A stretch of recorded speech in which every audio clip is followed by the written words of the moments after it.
Alright, hi guys. Sorry that I couldn't be at the center today, but I know that you guys are going to be awesome.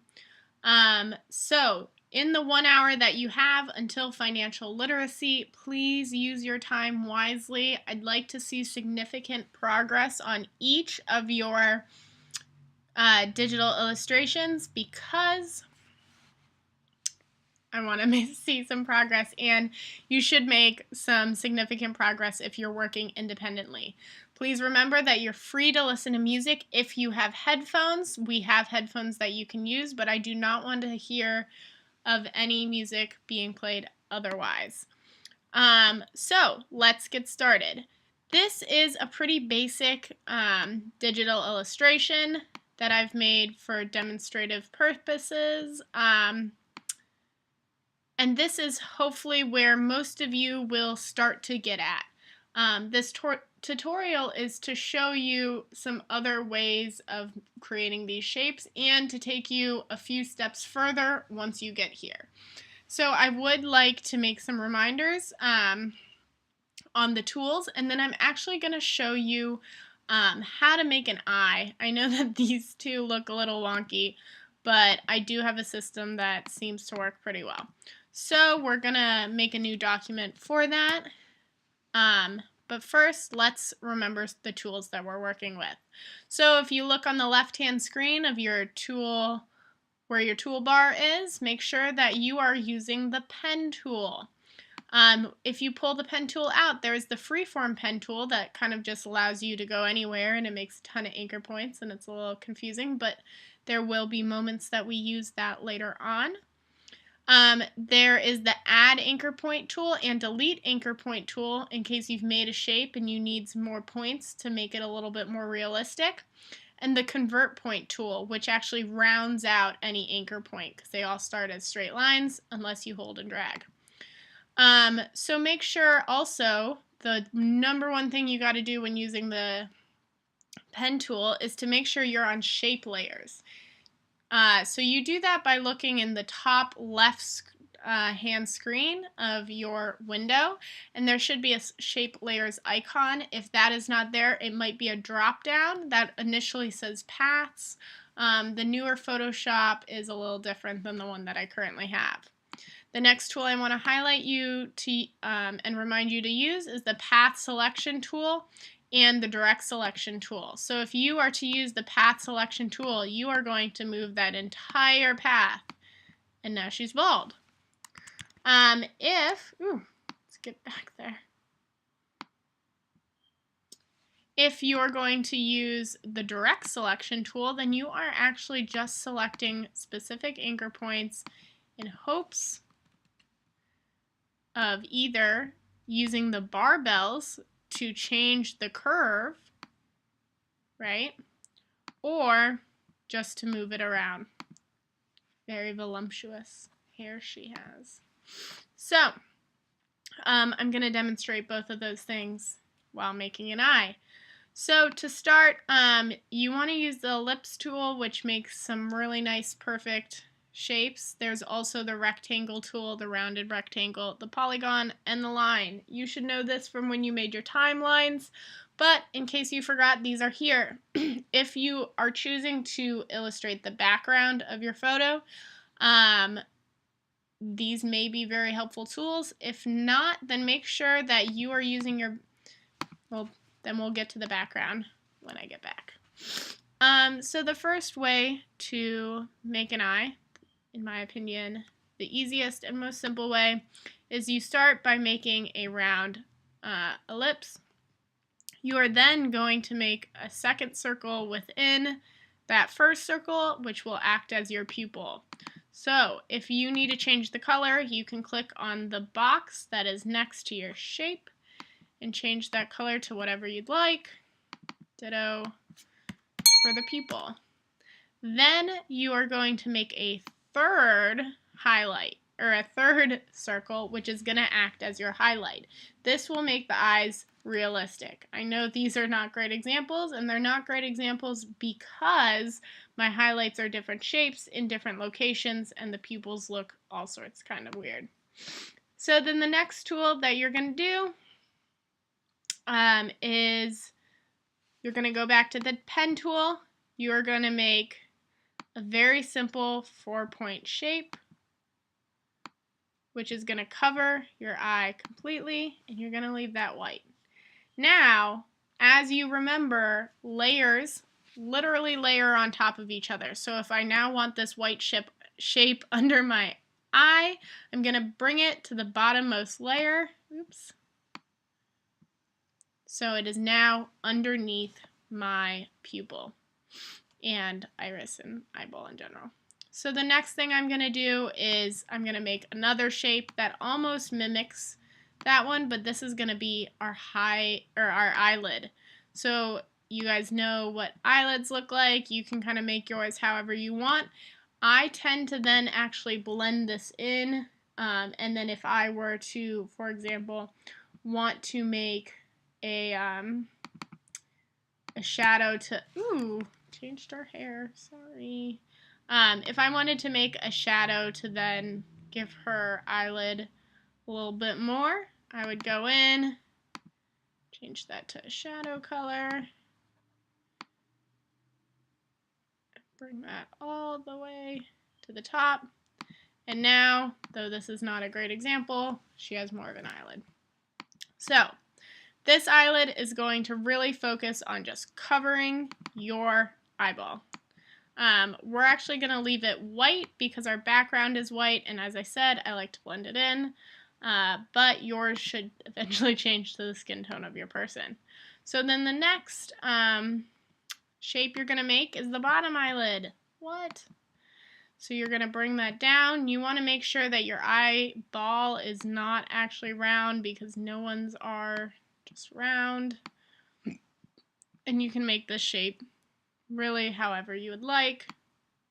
It's great to look at someone else's eyeball or eyelid or the picture to really make sure it's looking realistic. Okay. So now you have a more realistic eye, and let's say that this background was actually a skin color. What?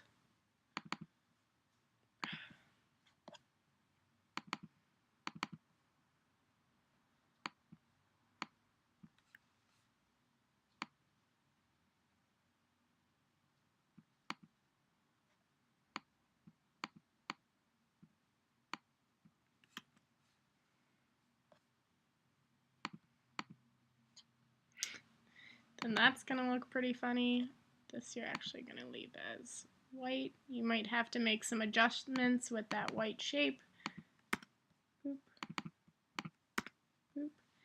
And just as I thought. So then make sure you are checking that white shape to make sure that it is not outside of your eyelids at all. So I'm just going to drag that in. Drag that in. And there we go. We got an eye.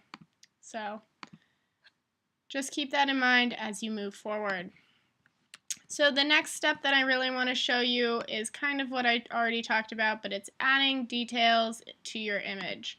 And the easiest way, in my opinion, is to really utilize Photoshop to your full advantage. So right now, my image that I'm trying to show you looks a little weird, and that's because the opacity is down. If I turn that all the way up to 100, I'm going to get my clear image, but if I have my opacity lower, I can actually make my shapes while still looking at my image. Your photograph should remain at the top of your layers if that's how you would like to work, so keep that in mind.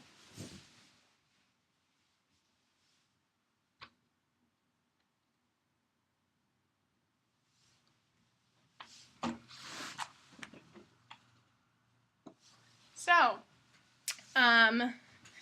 as you move forward in your illustrations, you may want to add some details.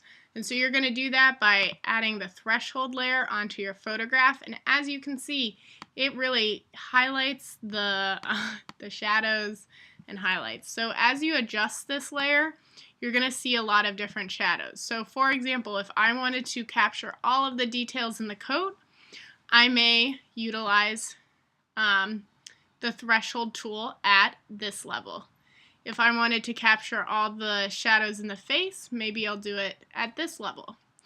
And this is where it might be easier for a few of you to utilize in the early stages. If you're having a hard time getting the shape of a face, this is one way to make sure that you are doing it right. So let's try a few of these coat details. So this is the only time that I really start to use the freeform pen, and that's just because I find it easier to trace out shapes. But you will see this really soon. The freeform pen is not super exact, and it makes your shapes right away, so you have to make sure you are naming them. So I can draw out a few lines. Gonna make a few more. And even these, I'm almost using the threshold just to like imagine what it's gonna look like. So the threshold is a somewhat useful tool, but it's not always great. Just keep that in mind.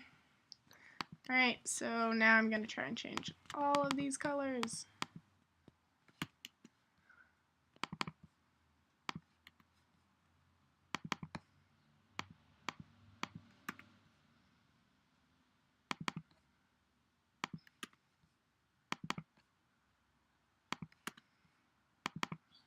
Alright, and let's see what that did to her jacket.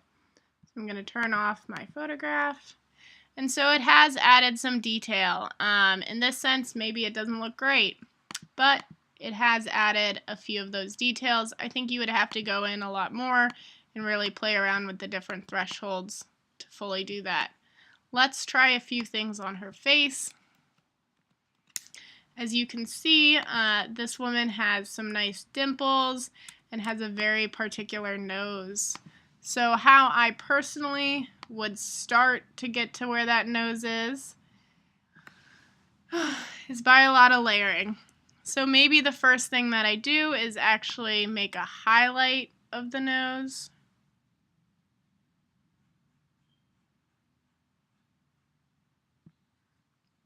And so this I want to be a little lighter than the rest of my nose. And then I might play around with the threshold a little bit more to get some of those side shadows. So coming up all the way to the eyebrow line and really circling around the nose and back up to the eyebrow.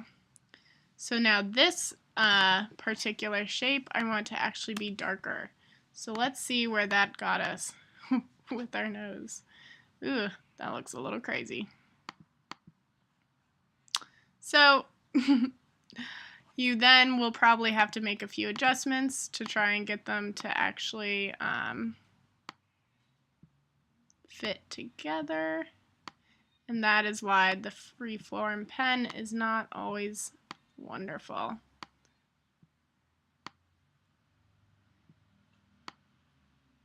Because now I have 1.5 billion anchor points to be changing. So let's try and make this a more normal color.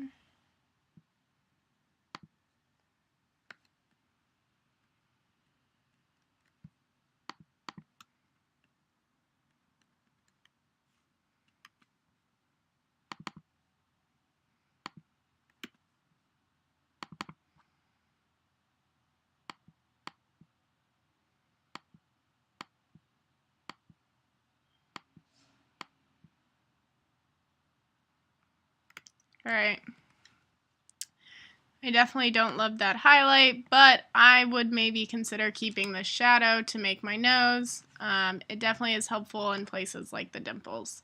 So if you need to know a next step, I definitely suggest playing around with the threshold tool, but really try and get your person, to a point where they look like this, where they have identifiable features like eyebrows, eyes, nose, lips, mouth, maybe some teeth. Maybe if you feel skilled, a few shadows.